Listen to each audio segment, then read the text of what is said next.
Okay, so I'm ready to continue installation of this chair, the Dexley chair. They sent me a replacement seat with this insert. Okay, the previous seat was actually had the defect where this insert was missing. So now I'm ready to continue. I also ordered these inserts on Amazon, Easy Lock. These metal inserts, which the pack of 25, I think, for maybe $8 or $10, something like that. So this insert I can use to repair the old chair, the old seat. I mean, although I don't need another seat, but it's just good to repair it.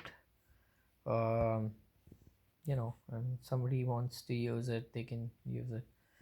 So I'm ready to continue installation of the seat. I think the armrest is where I left off. So I'll continue with that. I think the right side armrest is where I stopped.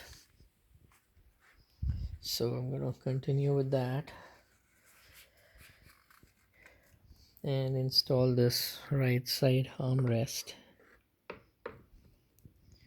Um, and then go from there.